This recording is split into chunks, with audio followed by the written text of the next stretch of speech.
Bonjour à tous et bienvenue dans le Shotio. Leurs voix, vous les connaissez par cœur, puisqu'ils doublent les plus grandes stars du monde entier. J'ai interviewé 7 comédiens et comédiennes de doublage et je vous propose une petite compilation pour chacun d'entre eux. C'est parti. Maintenant tu sais qui est ton adversaire. Je ne suis pas venu te demander de tuer qui que ce soit. Et ce jour aura été le dernier. Vous êtes sans nul doute le pirate le plus pitoyable. Exactement. Attends, t'es sérieux? Oui, je sais. Oh putain! Ça va, tu arrives juste à temps. Ouais, Kovu, tu m'aides à trouver mon nouveau carte, un vrai carte. Je suis Harley Quinn, putain de ta mère! Je vous souhaite bonne chance, vous en aurez besoin. Les amis se disent la vérité. Je suis pansexuelle apparemment. Quoi? Je suis en train de dormir le 20e jour alors? Ou le 800e? Non. J'ai besoin de... C'est Jason Bourne. Il faut qu'on parle. Il y a une seule chose pour le vaincre et elle est en moi. Vous êtes vraiment barge. Si tu crois que tu vas m'échapper... Y a pas que la beauté qui compte.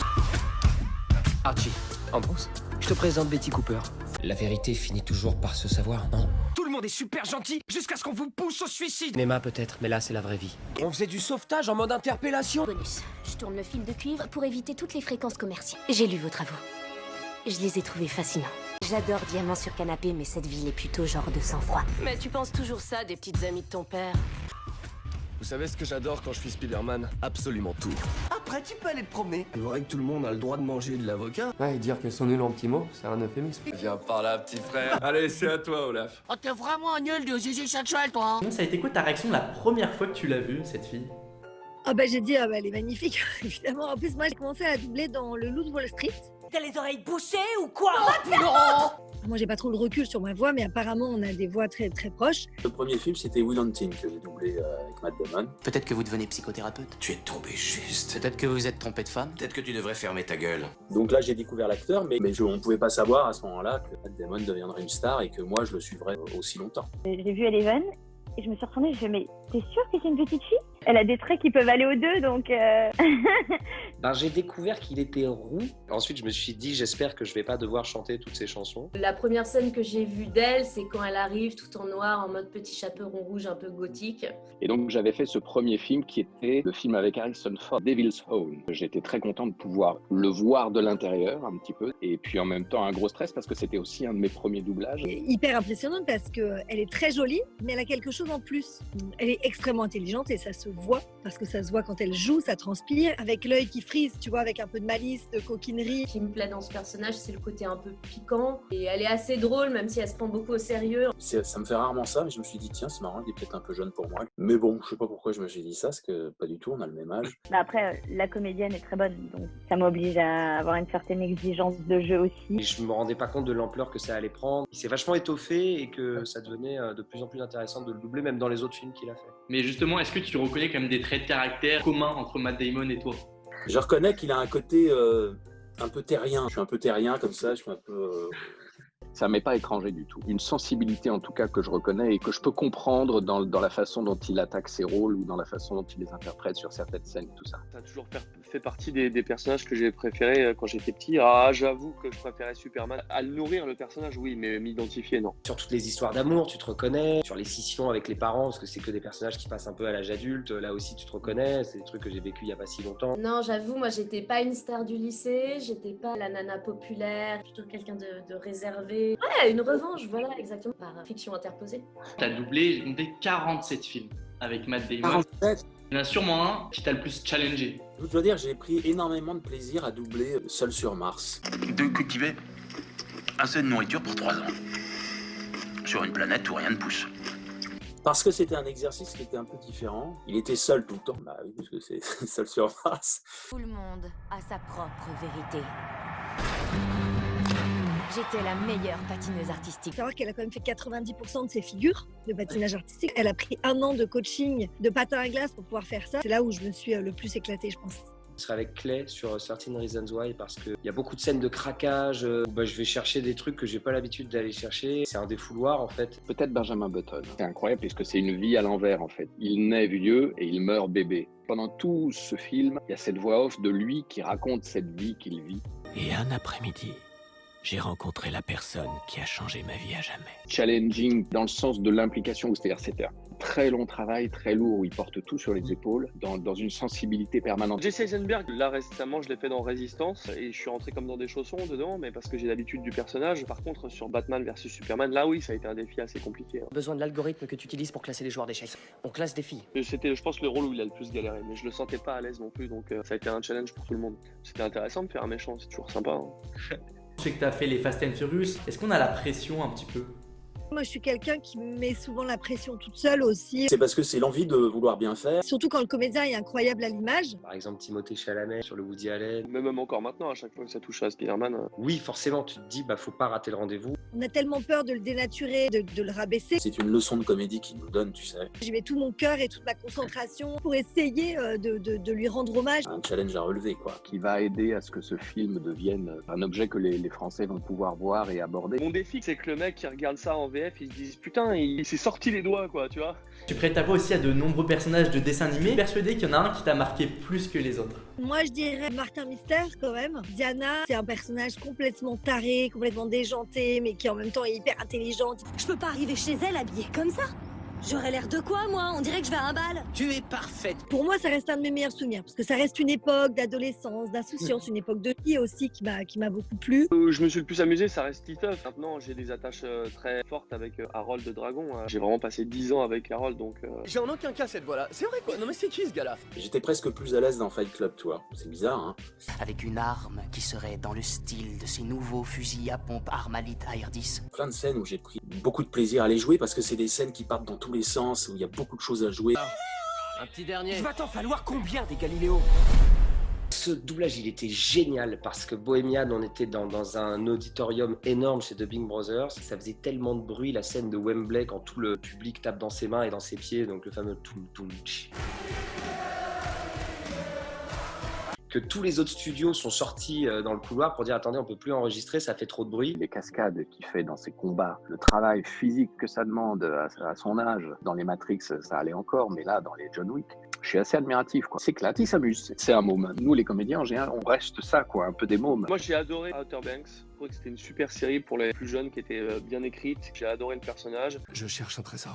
Maintenant, là où je me suis le plus amusé, c'était dans Umbrella Academy. Ça, c'était exceptionnel. Je leur ai dit qu'on avait jusqu'à 2019. Et puis j'imagine que tu t'es un peu attaché à la personne, en quelque sorte. C'est cool d'avoir une comédienne qui est autant suivie par les jeunes, qui a autant de valeurs positives et de combats. C'est vraiment une chouette fille.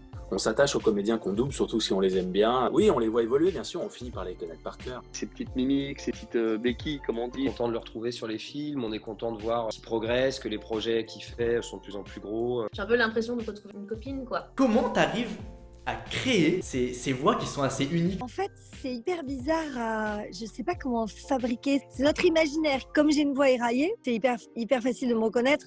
Après, elle est différente évidemment entre Stranger Things, Godzilla et Enola Holmes. J'ai aussi fait évoluer ma voix pour passer de la petite fille à la pré-ado. Céder au côté assez petite bourgeoise, un petit peu bitch quand même, il faut l'avouer. Je cherchais dans mes aigus, mais c'est pas conscientisé. Ça modifie un petit peu. Je sais pas, Archie, ce serait...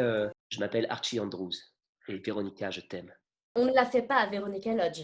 Certainement pas. Alors que Clay, ça va être... Comment c'est possible qu'Anna Baker en soit arrivée là? Il y a Ben Affleck, il a un côté un peu brutal comme ça. Keanu Reeves, il est plus dans un truc un peu plus lourd. Et Brad Pitt, un des trucs qu'il aime bien faire et qu'il fait dans la plupart de ses films, c'est qu'il prend un accent. My master needs a caravan. I like to look after me man. It's a fair deal.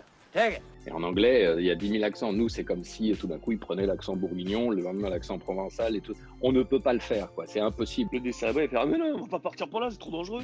Tu vois, un peu comme dans Samy que j'avais fait dans Scooby-Doo.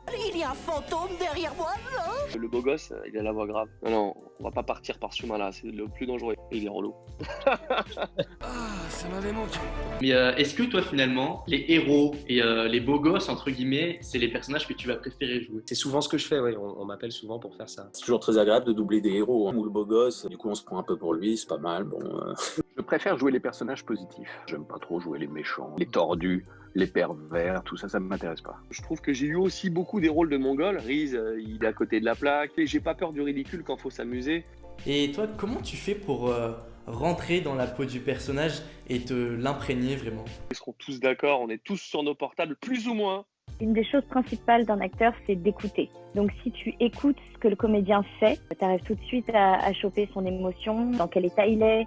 Mais si t'écoutes trop, après tu fais comme en anglais, c'est perturbant. T'es obligé d'être au taquet, t'es obligé d'être à 100%. Techniquement, ensuite, c'est juste appliquer une technique de karaoké à ça. J'arrête de regarder trop l'image, de regarder trop le texte. Moi, je regarde ses yeux et je regarde comment il respire. Parce qu'en fait, souvent, les appuis anglais sont pas les mêmes que les français. J'ai besoin de suivre l'acteur en fait dans le mouvement. Je suis pas celle qui bouge le plus. Je ne citerai aucun nom.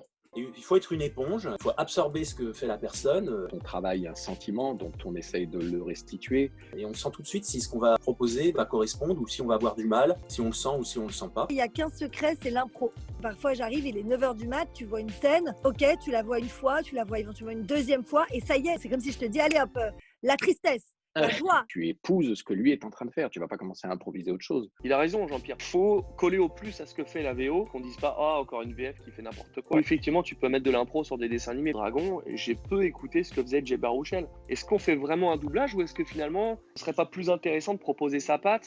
Par exemple, dans la dernière saison de Stranger Things, quand elle lit la lettre laissée par Hooper, je me souviens que juste avant, la directrice de plateau m'avait dit Hooper meurt.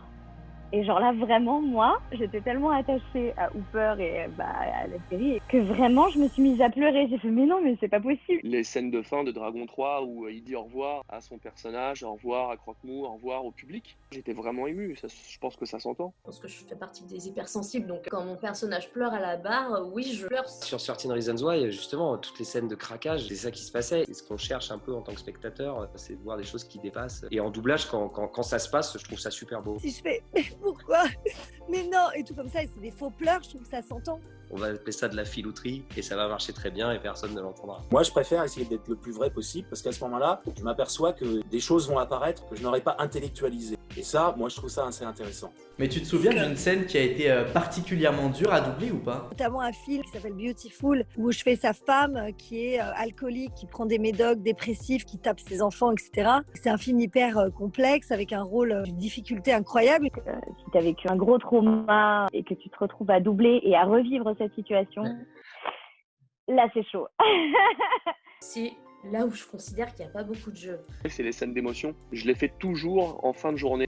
Les émotions, elles sortent beaucoup plus facilement. Alors, c'est pas les scènes d'émotion, moi, qui me posent le plus de problèmes, c'est plutôt les scènes d'autorité. C'est pas facile de dégager de l'autorité avec sa voix. Quand tu vas chercher quelque chose qui est un peu loin de toi, c'est là que ça va être fatigant. Guzman, par exemple, cette espèce de gosse de Bourges, à la fois très violent, qui a du mal à laisser passer sa sensibilité. Elle demande plus d'énergie. Est-ce que selon toi, la VF, elle tend à disparaître ou est-ce que finalement, on en aura toujours besoin? Quand c'est des films des blockbusters où il se passe 15 000 trucs à l'écran, c'est quand même beaucoup plus confortable de l'écouter en français.